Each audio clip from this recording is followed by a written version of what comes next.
we're delighted to be joined by Ryan Conrad. Ryan is a really experienced player who won the gold medal with Team USA in the 2016 World Lacrosse. It was the FIL back then, Men's U19 World Championship that was held in Coquitlam in BC in Canada. And we've been recognizing that tournament and celebrating the 5-year anniversary of that tournament for the last couple of days. And really today is the anniversary of the final. And so firstly, Ryan, thank you so much for joining us and agreeing to do the interview. And really, the key reason we were keen to talk to you is you scored the winning goal in the final with 8 seconds left in that game. So, you know, for Team USA to win 13-12. So the first question I have is, you know, tell me about that goal. Do you remember anything from that goal back in 2016? Yeah, absolutely. First of all, thank you so much for having me. Really excited to kind of be here and memorializing an incredible event that I was so lucky and blessed to be a part of. And I know it's something that, you know, all of my friends that I played with at that tournament, we still stay in contact. So it's something that really lasts with us and has continued. So it's pretty incredible that it's been 5 years, but it was an incredible experience. But yeah, happy to kind of walk through that goal, and most of it, you know, I'll put on my teammates, because realistically, I didn't do much other than kind of cut to the ball, and was lucky enough to kind of put it in the back of the net. But the way that goal kind of went was basically the most recent Twarton winner, Jared Bernhardt, actually made an incredible move behind the net, was able to draw a defender and found Simon Matthias, who was on the backside with his left hand. And just the way that they were playing defense, I was lucky enough to kind of find a pocket in the defense and just basically kind of tapped it in. Simon put a perfect pass on my stick, and I was just basically able to do the easy part and kind of put it in the back of the net. The one thing I do remember was basically getting dragged down after the goal. And I know, obviously, I would do the exact same thing, kind of do anything you can to not let that guy put the ball in the back of the net. But yeah, I thought, you know, that was an incredible experience for me. I was lucky to be on the field at that time and just be a part of the team. And obviously being able to kind of be the one who scored that goal that ended up kind of being the game winner for USA to win the gold was an incredible experience for me. And I know the one thing I do definitely remember is my heart stopping when they checked my stick after the goal, even though I knew my stick was legal. Just kind of thinking, oh my gosh, if this is actually illegal, this goal is being called back. So that's something that stress will probably stay with me for the rest of my life, even though at the end of the day, it was still called a goal. But yeah, the incredible experience, and that particular play was also awesome to be a part of.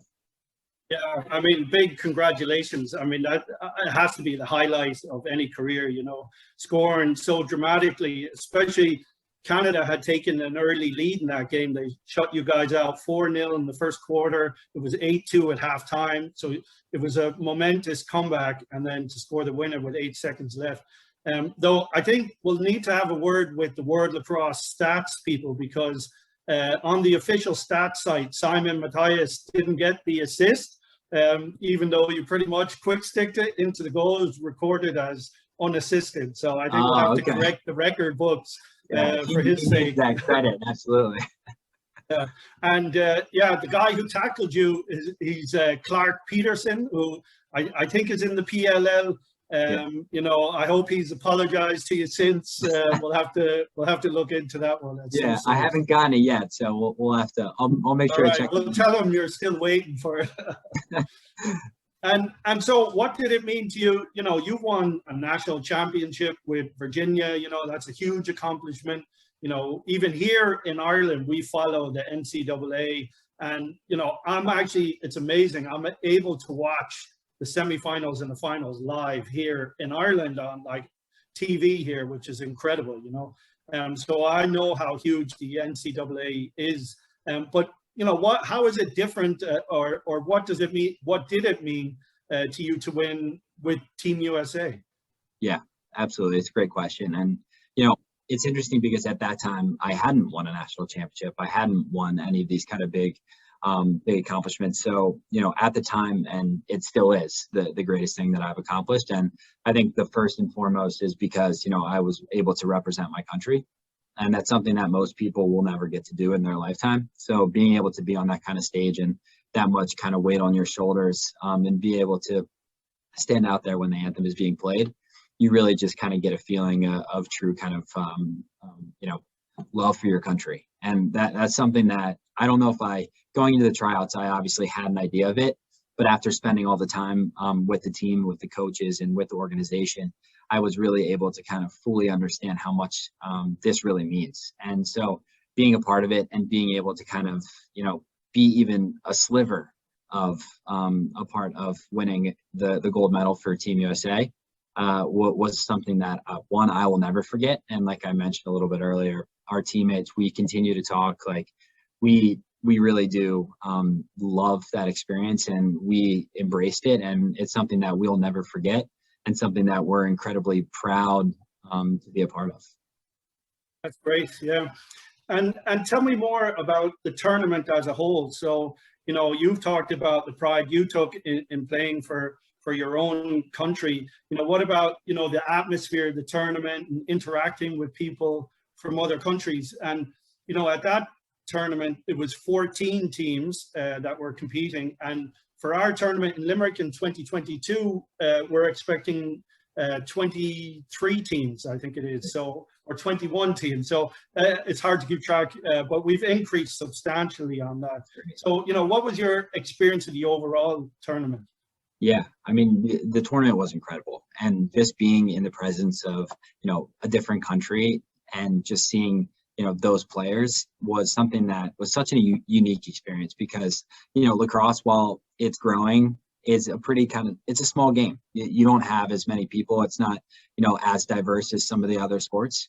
So being able to see these players from different countries and just kind of how they represent their country and how they play the game in different styles was something that was really cool. And I know one practice, particularly, I think it was Team Mexico, we didn't actually end up playing them, but they were on the field before us.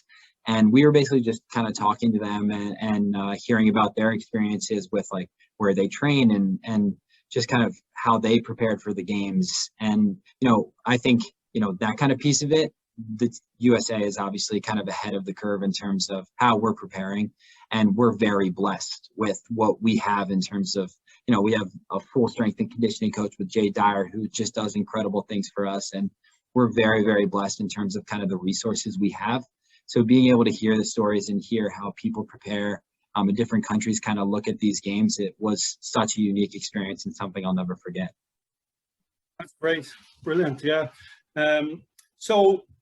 And leading on to that, or leading from that, you played college level. You're from a lacrosse hotbed in Maryland. You played college level. You played in the PLL. I think you've been drafted for the NLL, but you haven't played yet, if I'm correct. That's right. Yeah. You played for Team USA, and I understand you were just involved in the sixes version. So, tell me a little bit about what some of those differences are between, like, playing high school in a hotbed like Maryland, playing in NCAA in Virginia, playing pro with the PLL, playing sixes, playing in a world championship. How do they all compare? Yeah, absolutely. And so one thing I'll definitely kind of touch on is the fact that it really is a small community, even though like you're doing very different things. And especially with the sixes training that I was just a part of, it's basically a new game. And it's obviously has similarities to lacrosse and is still lacrosse in its kind of core. But it is a new game. But, all these people that I'm playing with are guys that I play with in the PLL, I played with against in college. Maybe we're even a part of the Team USA U19 with me. So it really is a small sport in and of itself. Even though, there are a lot of different intricacies about playing in Maryland for my high school at Loyola Blakefield or going to UVA. There's a lot of differences in terms of maybe, the approach to how you play the game and the style. And I will say the game has come a long way in terms of kind of rule changes and different things. I mean, I think we see a new rule basically every year, every couple of years to the game, making it better, making it safer. And that's something that, I've cherished and I've really appreciated. But just kind of my progression, coming from a hotbed, I was obviously very kind of narrow-minded in what I knew because everything was pretty much lacrosse. So being able to kind of go to UVA where, Charlottesville has lacrosse and obviously it's a big part of the school. But when you go outside into kind of rural parts of Virginia and different states and you kind of, expand, you notice that people might not be as familiar with lacrosse. So it really is interesting to kind of learn how people see the game and how the game is growing. And I think that's something that the PLL is doing an incredible job with right now. We were just in Minneapolis and, to see that there are people coming to these games and really excited about watching us play lacrosse when in reality there's really not much of it around them is really cool. So we're seeing a lot of progression in the game. And I think, this progression is also leading to some changes in the USA format, which has been shown through the sixes to hopefully get into the 2028 Olympics. So I think there's a lot of progression. The game is growing and it's really exciting. I'm definitely pumped to be a part of it. Brilliant. Yeah. So, the last question I have for you, Ryan, is a question I'm always interested in when I'm talking to players, and it's had to do with your jersey number. So I know you wore number 22 at Virginia, but in that tournament in 2016 with Team USA, you were wearing number 15. Can you tell me a bit, what do those numbers mean to you? Yeah, absolutely. So 15, actually, that kind of came back all the way to when I was a young kid. So Michael Kimmel, who was a legendary midfielder for Hopkins, he actually used to babysit me when I was a kid, and he wore number 15 at Hopkins. So that kind of originated why I wore Hopkins. I looked up to him. I tried to emulate my game after him. I got lessons from him. So, he's one of my idols at the time. So that's kind of where it originally started for 15. And when I actually was going to UVA, unfortunately, 15 was not available. So I kind of had to look at my different options. And, I saw 22, and it's not necessarily a legendary number for UVA. I can't even necessarily say who might have worn it before me. But just in general, that number in the game of lacrosse with Gary Gait and all the legends from Syracuse and just in general that have worn it, it seemed like it was something that, already had a good kind of standing of players behind it. And I thought that, it'd be a good opportunity for me to try and step into those shoes and try and hold myself to a kind of a higher standard. And to try and also, bring it back a little bit at UVA, because it didn't necessarily have much meaning in terms of UVA history. So to try and kind of start anew in terms of UVA, but also kind of have that backbone in terms of the number and what it meant for the game of lacrosse. Great. Well, look, Ryan, I appreciate so much all that insight that you've given us. That Michael Kimmel story just, it's a testament to what you were saying earlier about lacrosse being a small community. People know each other. It's a great example of that. So, thank you so much again for taking the time to talk to me and to recount that fantastic experience that you had. And of course, congratulations again, 5 years later on scoring that winning goal. It has to be incredible. And, we're really hoping there'll be other players like you, making similar memories in Limerick in August 2022. Yeah, absolutely. And thank you for having me. I'm incredibly excited to watch the games, and I'm excited to hear that it's continuing to expand, and just really pumped to that this is actually going to happen, because I know it's definitely been a bummer that things have been kind of pushed back due to COVID. So I'm really, really excited that we're able to get it, and also to keep the kind of core men that joined the team a couple years ago.